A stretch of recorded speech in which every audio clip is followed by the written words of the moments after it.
Bonjour, c'est Capucine et bienvenue donc dans cette vidéo. Aujourd'hui, je vais vous parler du pour ou contre la tétine. Donc, quand on est jeune parent, on se pose beaucoup la question de est-ce que je mets une tétine, ou j'en mets pas, parce que c'est pas bien. Donc, on va voir un petit peu les pour et les contre. Et puis, ça va dépendre aussi des situations de chacun. Donc ce qui est magique c'est la tétine, c'est que ça calme le bébé parce qu'en fait du coup il va téter et puis ça va souvent quand même apaiser les bébés, même si j'ai vu certains bébés qui recrachent tout le temps la tétine et qui n'en veulent absolument pas. Donc dans ce cas là c'est facile, le problème est réglé, c'est le bébé qui a choisi. Et ensuite ce que j'observe moi c'est que souvent les bébés au biberon, comme le biberon descend un petit peu plus vite, eh bien c'est des bébés qui vont sans doute avoir plus besoin de la tétine, et les bébés qui sont au sein, souvent comme la succion au sein demande beaucoup plus d'efforts, et bien souvent ils ont quand même passé une partie de leur besoin de succion en tétant au sein.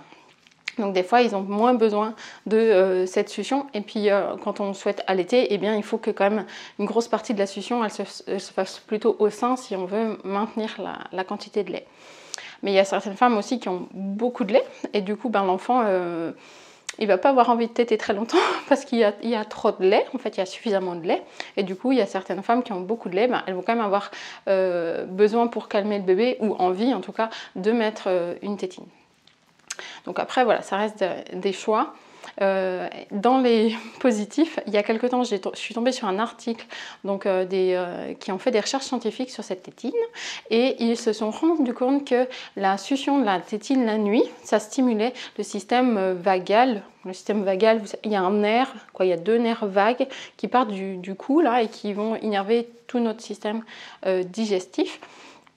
Et ils se sont rendus compte que la succion de la tétine, ça stimulait ce système vagal, et du coup ça faisait une prévention des morts subites du nourrisson. Alors là tout le monde dit « Oh trop bien, je vais mettre une tétine à mon bébé !»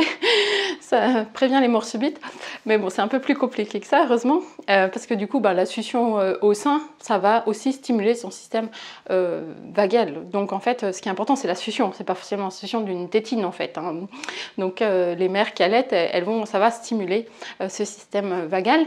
Et du coup, on peut aussi parler par exemple des réveils nocturnes, et du coup l'importance de ces réveils nocturnes où le bébé il va téter le sein, un biberon ou une tétine pour se rendormir, et ça va participer à son système, à stimuler son système vagal, et donc ces réveils nocturnes ils participent aussi à la prévention de la mort subite du nourrisson par cette stimulation du système vagal.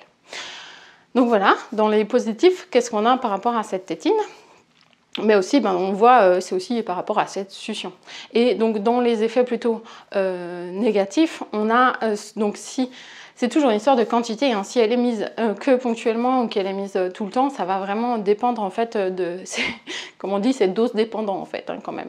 Et du coup, on va avoir des déformations des dents et du palais. Donc si l'enfant il continue très longtemps à prendre cette tétine, et les orthophonistes elles vont vous demander si l'enfant a eu une tétine, parce qu'elles savent que ça a un impact sur le palais, la position de la langue, le langage et tout ça. Et donc on va avoir aussi un impact sur la langue, parce que du coup quand l'enfant a une tétine, la langue elle aura plutôt tendance à se placer en bas. Et donc dans l'évolution, je vous en parlerai peut-être dans une autre vidéo, mais voilà, la langue elle doit être au palais, d'accord, tout le temps. D'accord, sauf quand on parle et qu'on fait du sport, mais où on va avoir la bouche ouverte. Mais disons qu'au repos, on a une importance d'avoir la langue placée dans le palais. Donc voilà un petit peu cette vidéo que je voulais vous faire sur le pour ou contre la tétine. Donc on se rend compte que c'est pas si simple que ça, qu'en fait il faut voir en fonction de votre situation, et puis voilà, si vous allaitez, si vous êtes au biberon, et faire un choix en sachant que c'est dose dépendant, plus on va mettre la tétine, plus on va avoir des déformations mécaniques dans la bouche. Donc voilà, si vous voulez en savoir plus, vous pourrez trouver un lien juste en dessous pour vous abonner sur mon blog. Si vous êtes professionnel, j'organise donc prochainement des formations pour les professionnels sur la prise en charge du nourrisson, avec l'importance des réflexes archaïques, Donc vous pourrez trouver sans doute sur la chaîne d'autres vidéos sur le sujet déjà. Et puis si vous vous inscrivez, vous recevrez déjà tout un tas de documents qui vous expliqueront un petit peu c'est quoi tous ces réflexes archaïques. Et puis comment on va pouvoir les utiliser en ostéopathie, en kinésithérapie, même pourquoi pas les sages-femmes et tout ça. On a quand même des métiers qui se partagent des compétences et je pense que c'est important qu'on partage tout ça ensemble. Voilà, à très bientôt pour une prochaine vidéo.